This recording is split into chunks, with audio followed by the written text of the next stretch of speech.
Hey everybody, Sky Perrin here, your marketing director for the Milton Berger team. First of all, thank you so much for clicking the link to watch this recording of this amazing masterclass that we had this past week with Sara Alvarado. Unfortunately, the beginning of the recording was cut off, so I just wanted to give you a little context before you jump right in to this amazing discussion. Sara Alvarado has been around the real estate industry forever. She used to be an agent herself for about 10 years and owned her own brokerage. And then she really came face to face with this work around racial justice and social justice when she became a mom to biracial children. So really, really hit home for her, and it's just become, a passion in her life's work. So she does speaking engagements, she teaches courses, she does consulting, and she just has this amazing lens, having been in the industry for so long, of how we as real estate professionals, agents, title, mortgage, can do this work and how we can make a bigger impact in our businesses and in our communities. It's so needed and so important. So I'm just so excited that you wanted to take the time and watch this conversation back. Before we get into it, we really want you to know that the Milton Berger team, NFM Lending, this is just the beginning for us. We wanted to have this event as a starting point to kind of just snowball this conversation on how we as agents and mortgage professionals, title, can really make a bigger impact in this industry and just the way that we choose to do business. So again, this is just the beginning. If you want to talk deeper, or if you have any questions, concerns, comments on what you're about to hear, we would love to talk to you. Reach out to myself, reach out to Jeff, anyone on our team, and let's be a part of positive change. So with that, let's get right into it. Are biracial. Her ex-husband is Black, right? So they're mixed kids. And when we would interact, she would come in my office and interact, and we'll laugh and kiki and have a good time. But then when she was in the office with her other Caucasian friends, she would act a different way, okay?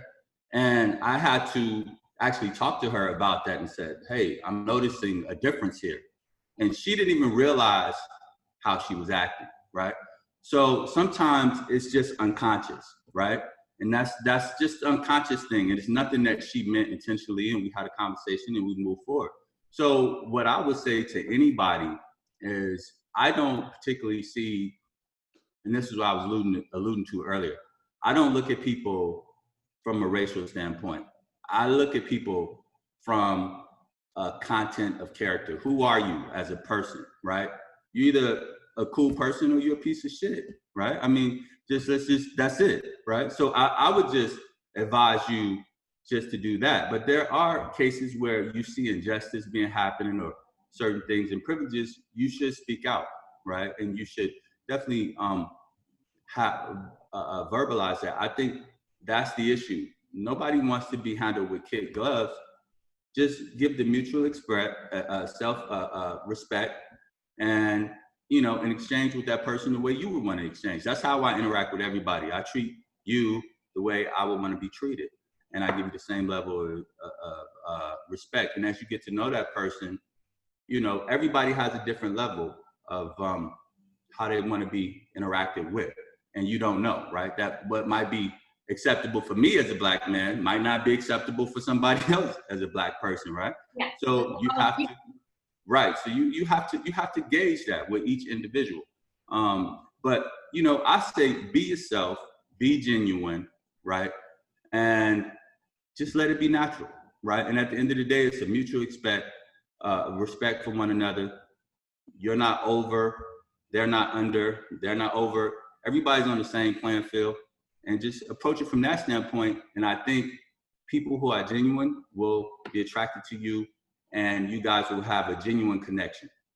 That would be my advice to anybody, just to, come from that place, if that makes sense. Awesome. Yeah. I mean, and authenticity, being yourself is, and not changing because.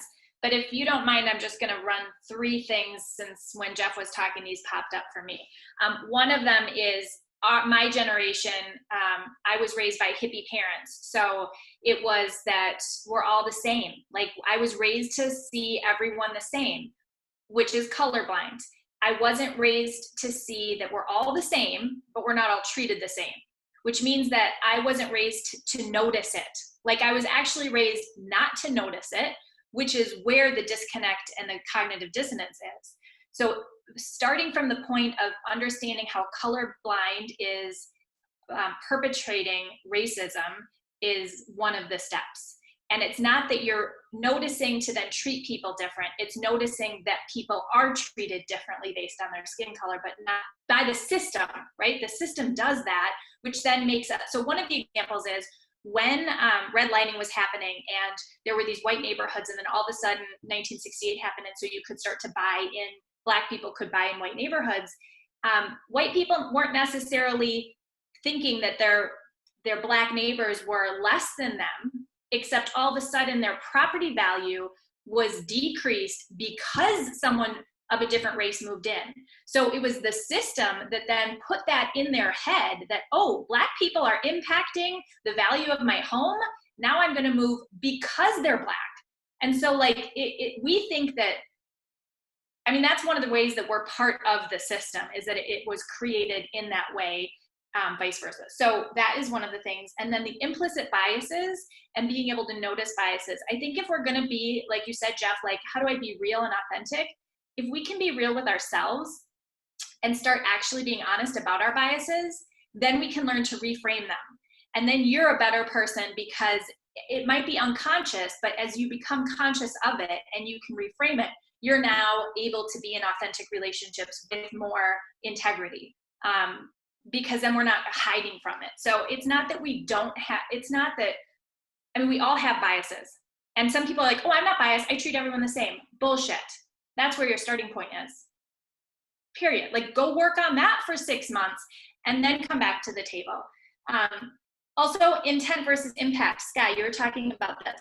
So just even being aware that we as this white, and people call it white fragility, and there's a lot in that because racial resilience isn't taught. Like, again, we didn't have conversations about this growing up. So when we get stuck on, but I meant well, doesn't matter. What's the impact? Always be looking at what's the impact. And if you have like a business hat on, right, you know that, like, you didn't mean to write the wrong thing in the email, but what was the impact? Like, so start looking at it without the personal attachment to it, to be better, because otherwise it's more harmful if you're just so like, oh, but I didn't mean to, because then you're centering yourself in your feelings. And your feelings are fine. I love your feelings. It's just, how is it benefiting and how is it causing harm? The goal is to cause less harm as white people.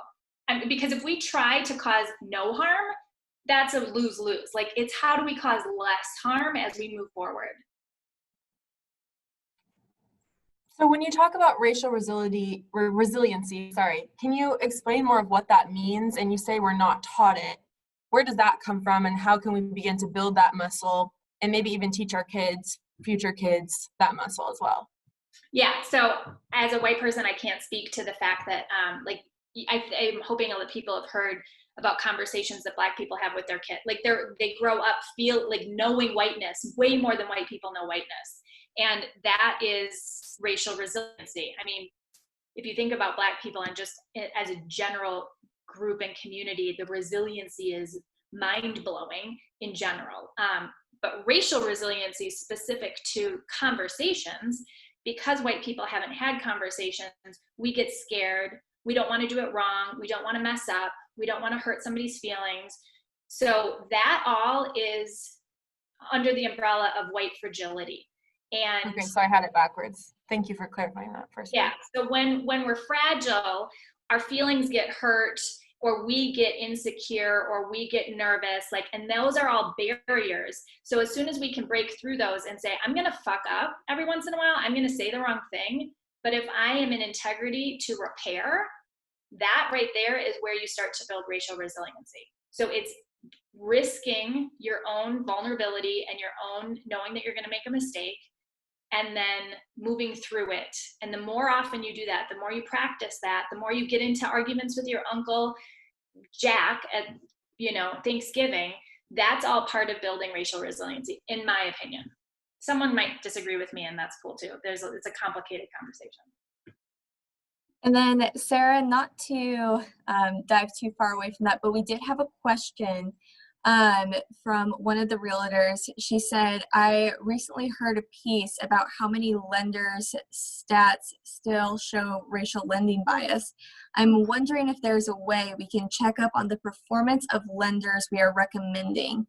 any other ideas of how we can vote with our dollar or influence to speak in with this industry? And that might have been a two-part question there. That's awesome. Please do that. Question everything. So one of the things is when we're looking at how to be different, we question everything about business as usual. And we look at it all with, wait, who is this impacting and how? And be real like, yeah.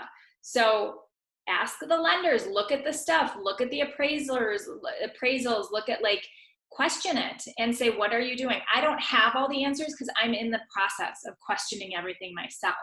But the act of exploring where we can push and then making the push happen, that would be my answer. Because it's kind of like when you're in a transaction and you get mad at the lender because the underwriter messed something up. When really the lender was doing the best they could. It was the underwriter that like created a bug. Like it's actually just digging deep to understand where is the friction and what can change. So I see this a lot with down payment assistance programs where there's so many barriers because, do you guys use down payment assistance programs? Right.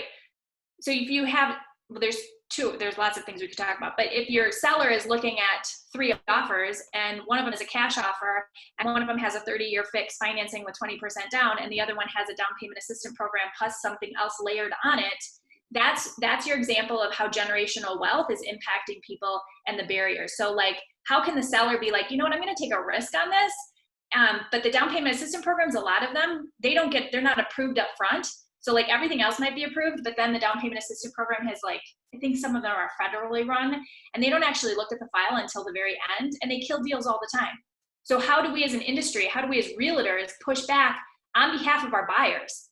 And even if you don't have a ton of buyers that are people of color or in the Black community, like push anyway.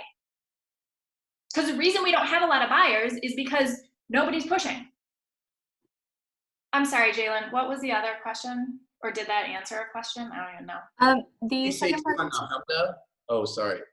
Just on it's HMDA, it's the Home Mortgage Disclosure Act that at the end of every application, you got to list if you want to list your race or national origin and things like that. That's got to be tracked by lenders of a certain size, like NFM, for example, is tracked, by that. So they should be able to get that information and disclose it to you. So we'll reach out to our compliance department and see if we can get the numbers of what those numbers actually are, how they get calculated, anything like that. And then we'll try and get that information out to everybody on the call in case they want to vet the lenders that they're currently working with to see what there is. I don't know what kind of information we can find. I know it's tracked. I just don't know to what extent. And to some extent, we want to track it because we want to show an increase in homeownership from like the people of color and Black people are actually buying homes. And it's also tracked because then you can see the statistics on how many are declined so that we can then be like, hey, dude, this is happening. Like we need to figure out why this is happening. And this is where bias training comes in really important because when people walk into a bank, I mean, there's lots of ways that we can be tackling these issues because I also think that communities of color need better education, not necessarily, I mean, obviously around credit and homeownership and in the way it works, but around the system and how it's rigged so that we can pull back the veil and then figure out how to work the system instead of doing the blame shame. Go ahead, Dayton. Well, this is exactly, and I'm glad that we're going down this avenue because this is exactly what the program about, the African American Housing Initiative, is actually about raising financial IQ, right? And raising financial IQ is financial education, right? And a lot of people don't learn, and it's not even just because my program is geared initially towards African Americans, second towards all minorities, but third everybody else. It's inclusive. There's a lot of people that just didn't have the financial IQ, didn't understand about credit. They didn't understand about saving. We have people that's been programmed to be consumers. And a lot of that is instead of prosumers. A lot of that is in the African American or minority communities because that's how the gap is created, right? And so it's helping raise people's financial IQ so they understand why. And that's why I've got into the business. I've been a realtor for many, many, many years now. And I've gotten into the business because I wanted to help the person that maybe didn't have, you know, they didn't have 20%. I have down payment assistance programs and people that have that, but I understand where they're coming from. They're coming out of a system, and to give them hope that they didn't have those access. They didn't have mom and dad that left them money or helped down payment, or they're just getting that start. And so that's always been my approach, is to treat everybody, whether you had $100,000 to put down or you had $3,000 to put down, treat them the same, because they all deserve the same level of service, because there were certain disadvantages that they're dealing with, you know, through the system that they're working through. So, you know, a lot of times, and people will look at those deals and say, oh, I don't want a down payment assistance program. I don't want this person and this and that. And then that's a bias. They don't get looked at as seriously as somebody with 20, 30% down or whatever. And really, what's the difference? Because at closing, it all equals out the same. As long as the deal can close, it's the same deal. So I've always wanted to treat those people the same. And then eventually, that's how you create generational wealth, by getting into real estate, investing, owning real estate, and then you have something to pass on to your children, to pass on to their children, to pass on to their children. And that's how it's balanced out, right? And so those things was a passion of mine, and why I've always dealt with all nationalities, but people who have, you know, subpar credit and people who have A+ credit. But that is something that people look at and say, oh, I don't want to, you know, they don't have a lot to put down, and that's a bias, right? And we don't understand their background. We don't understand what they made it out of to make it to that point. So I just wanted to put that in there so people will be aware of sometimes I think how we think. you see a lot of lenders that are just looking for like the easiest deal that will close the quickest. And that's something that, like, on our team, we will work with these clients for years and years until their credit's to a point, right? Regardless of the color, right? It's just like, okay, this deal doesn't work now. And I think that's one of the reasons that people like working with our team, because it's almost like this no client left behind mentality of like, we will work with you, whatever it takes, however long it takes, until we can get you to that point of home ownership. But as we're talking about this, I think I'm just realizing that that's not the norm. And when it comes to like choosing partners, if this is something that's important to you, like, ask those questions up front. Oh, you want to work with me? Well, what are your stances on these issues? Like, what do you do? This is important to me. So what is your business model, I guess, create in order to make this possible for these communities that I care about, you know? So like asking those questions. And then if the answer is like they don't keep in touch with them and they don't help them long term, then that's a problem, right? Yeah, and that's one reason why I've worked with Jeff so long, because, you know, we've had people that we had to bring up and work on credit, and we have people who have had great down payments. But, you know, I do appreciate that about Jeff and his team, is that, you know, he will work with the A paper, the B, the C's, D's, and sometimes take D's and make them B's, right? So you have to work with all types. So I have appreciated that over the years when working together. And I think that isn't like, that is value-based, but you can also put that can also be a business model. You know, like, I commit to, and when people get really busy, what are you saying no to and what are you saying yes to, and how does it fit into your business model? Because that's one of the things where if you're committing to it, because it's easy to say, oh my gosh, I'm really busy and I've got, you know, 800,000 buyer leads, and then I have one like 300. I don't know what your prices are out there, but, you know, like that's one of the reasons that it's hard to see a shift in the realtors, in the lenders, in the sellers, because it's so many people are involved to create more opportunities for homeownership. Because the generational wealth is financial, but sometimes when we talk about generational wealth as just the money, some white people who didn't have inheritance, like, they shut down because they're like, oh no, I grew up poor. But if your parents still owned, wealth is there's different pieces of wealth. There's conversations at the dinner table around mortgages, around home ownership, around, you know, oh, my lender this, or, oh, I'm going to refinance. That's all part of an education that many, many communities don't have access to. And white people are ahead of the game at age 18 in a way that, whether they get their parents to co-sign or give them a down payment, it's simply so many pieces to the puzzle that I don't want white people shutting down. So how can we create space for white people to see how the disparities are impacting in every area, so that they can feel like, oh, I can create impact. I can change how I think. I can do things differently. So I guess what are some of those ways? I mean, if we're talking about working with buyers, working with sellers, are there some tactical ideas we could come up with right now? They're just simple things that are like a mindset shift here, a mindset shift there, or is it really just take it everywhere, you know? No, I mean, you can put a plan together for yourself, you know, like say, all right, I'm going to read these 3. The Color of Law is a book that every realtor and lender should read. Or just Google The Color of Law, and he's got a bunch of podcasts and like films, etc. So the thing that you have to trust is that once you start doing the work, you will start to see it everywhere. So don't worry about getting it all right and being able to do it all right in every aspect. It might take you a while, but trust that once you're in it, you'll stay in it. But like, okay, what could you do differently? One of the things that I think is problematic about the fair housing teachings that we get is oh my God, Molly, your picture is so funny. I'm sorry.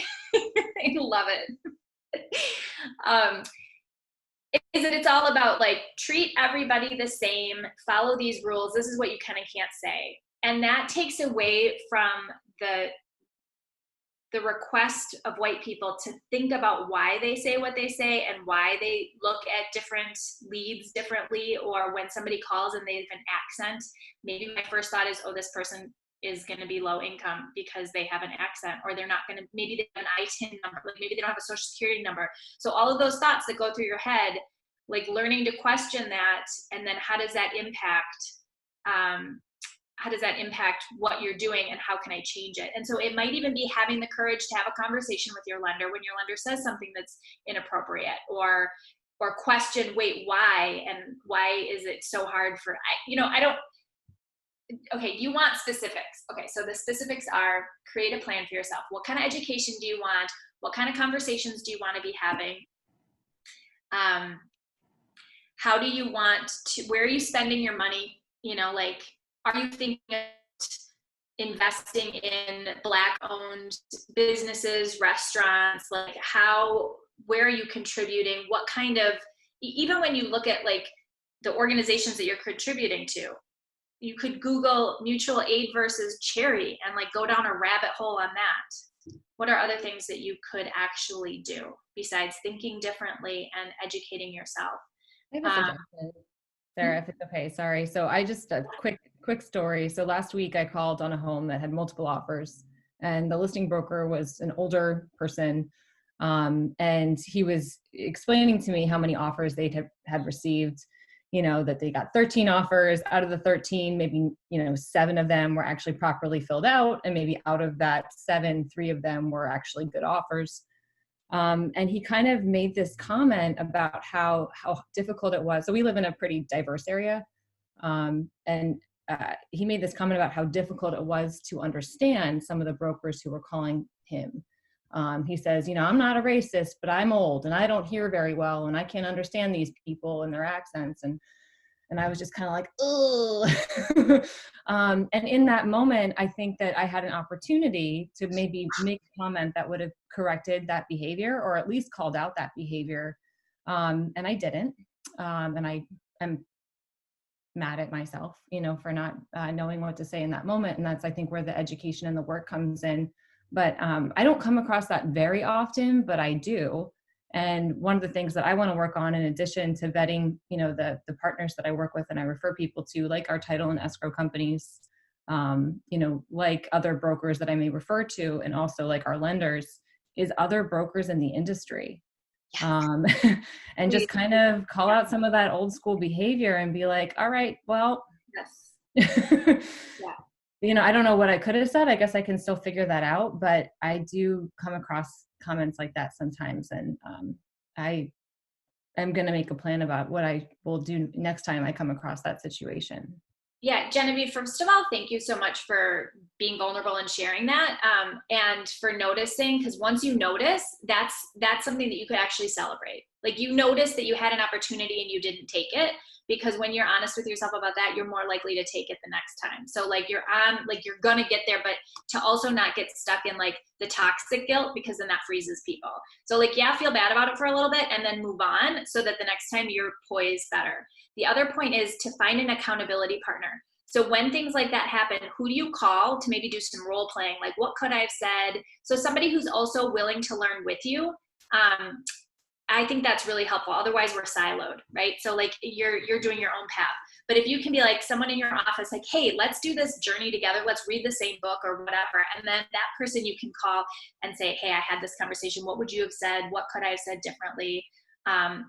And I'm personally of the point, like I'm about humanity. So like treating this old man with love and humanity, understanding where he comes from, I think is really helpful to be like, yeah, that it is hard. Like it can be hard. I get it. And how important, like what a great opportunity that people of all races can be in this business, because I bet back in your day, there weren't any, right? Because it was actually not possible.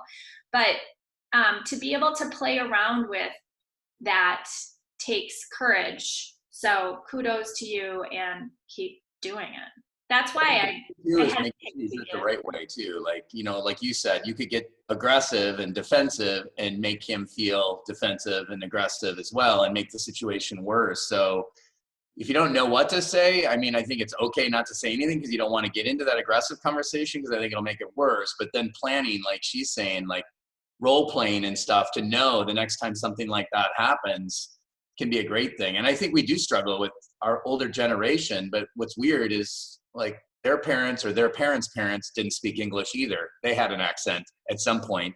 So it's interesting to see that our generation, including my parents' generation, you know, have that bias in their mindset, you know, and I wouldn't be surprised if my dad still does.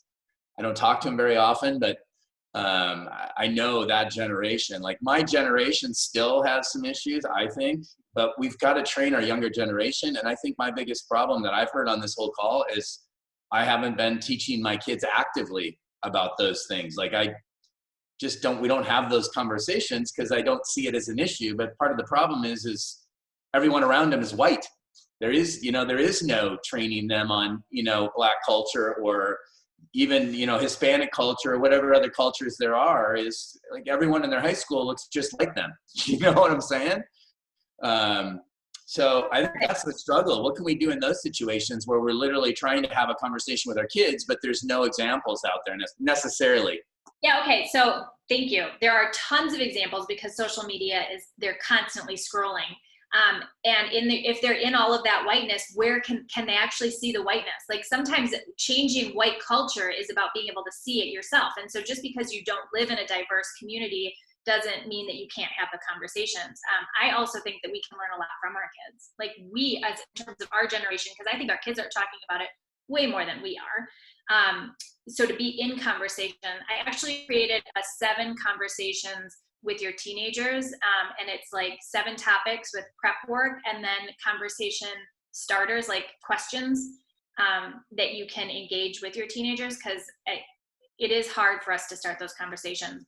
But what are we listening to? What are we watching on TV? Like there are a lot of Black authors, there are a lot of Black podcasts, there are Black, Black people who run the podcasts and music, and or even when I'm watching TV, are we calling it out when we see it with our kids? Or when we're hearing something, are we calling it out? I tend to step back from thinking of it as training our kids and look at it more as learning with our kids, because we're in the learning stage too. And then they can watch us mess up and know that it's okay to mess up. But if we feel like we have to know it to teach them, I think we're starting at the wrong place. But also we need to diversify neighborhoods. Well, and, I just want to say, in those situations, I think like you were saying, Sarah, there are opportunities online where you can educate your kids, but I think you'd also take opportunities when you're in a climate that is predominantly white to maybe seek out a situation where there is a multicultural environment, interact, how your kids interact in those environments. My son, his school is very, very diverse. You have all cultures there, and they don't see colors. They're just, they're just friends. They have all, and so I would just encourage everybody to just take opportunities to interact. When you have an opportunity, I don't know how you would create those opportunities with people in settings that are outside of your culture, and maybe take that opportunity to introduce your children to those environments as well. Then that way they have friends, and they're trained to have friends of all cultures, and not necessarily, and be comfortable, right, with them as well. And how you do that, that's to be seen, it's to be seen. But I would just encourage everybody to do that, because I think it starts there, and especially when you limit it and you don't have that access. Maybe put yourself in a situation where there are those opportunities, and then I think that's a good way to start. Yeah, like going on on Sunday, we're going to go to a restaurant in a different neighborhood, and we're going to be the only white people in that restaurant. Or is there a Latinx festival? Are there, I don't know, in my area, there's a ton of festivals that are Hmong-based, Puerto Rican, Colombian, Mexican, Black, Juneteenth. There was tons of stuff that, as a white person, I was one of the few there. Right. Yeah. Just in Juneteenth, there was a huge march, and there was a bunch of people. And, that would have been an opportunity to insert yourself in something where you might have been in a minority, right? But things like going to a different restaurant in a different neighborhood. Well, what about the situation going on right now in the news every day? Every day. This is the perfect opportunity to have conversation with neighbors, friends, kids, whatever. There's so much possibility going on out there to delve in, and because we didn't understand. We truly didn't understand, but we're beginning to, all of us. And I think there's lots of room there. Yeah. Thank you, Julie.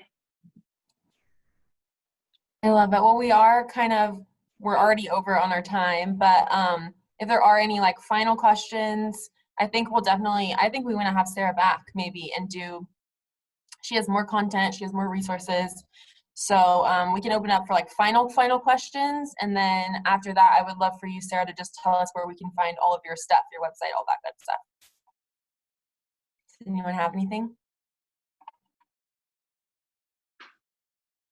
I think just as kind of a final thing, I've been seeing a little bit of pushback on social media.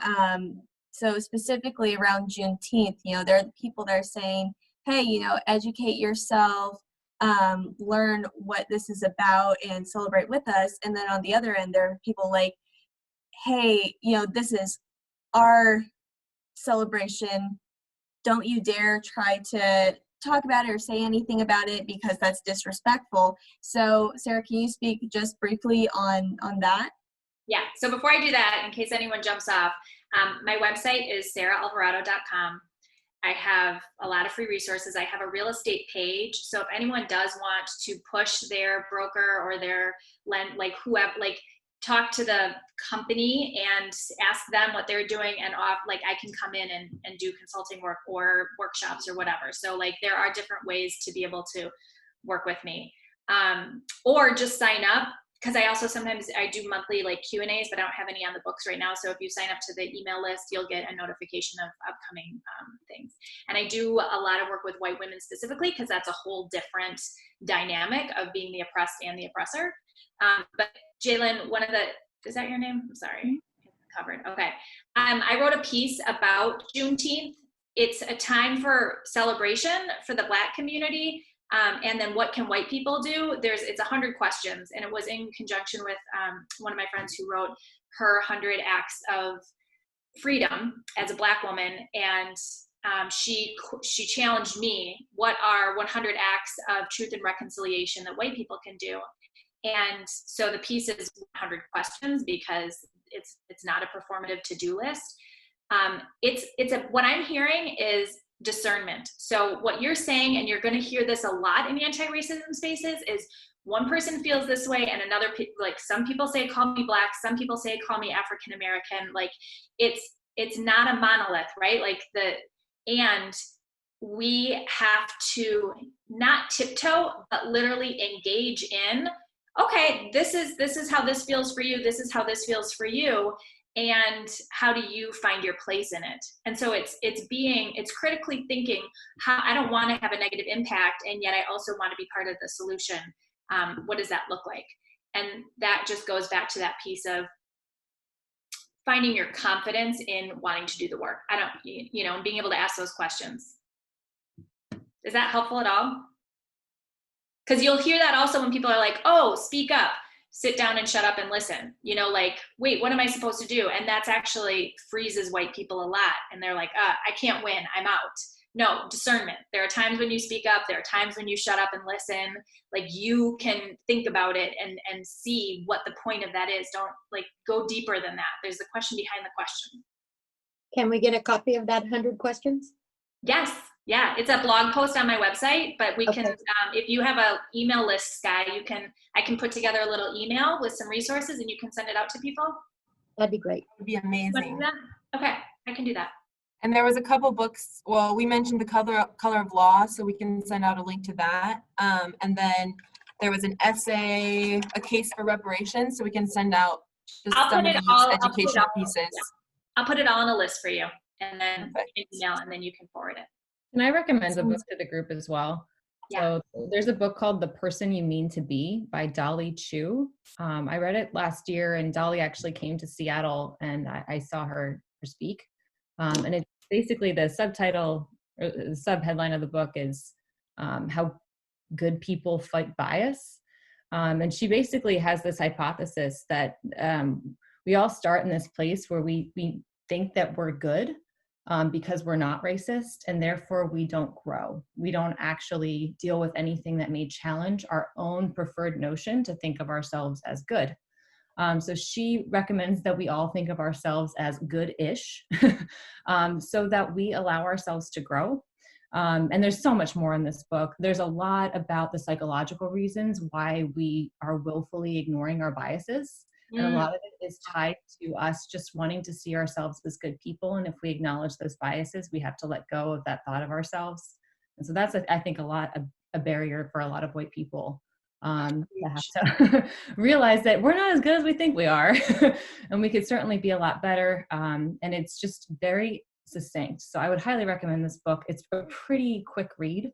And I got a lot out of it. And there's actually quite a bit in it about confronting situations that, again, I wish I had been able to pull out, but You will. I think that follows what Sky kind of started this session with, is like, she and I don't feel like we're racist because we think we're good.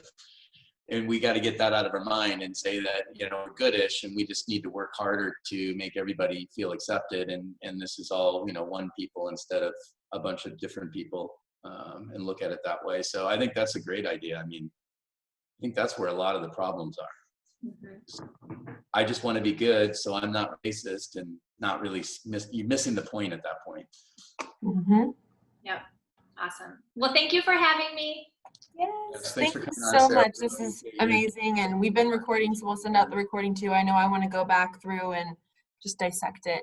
And if anyone has questions that came up for them that they didn't want to ask in the chat or out loud, email me or call me. Seriously. I mean, I might not answer right away or whatever, but feel free, make sure that your questions get answered. Awesome. All right, guys. Well, thank you so much for being here and just engaging in this conversation with us. I think this is awesome, and I hope everybody has a great rest of their day. All right, we'll talk soon. Everyone. Bye. Thanks, Sarah. Bye-bye. Bye.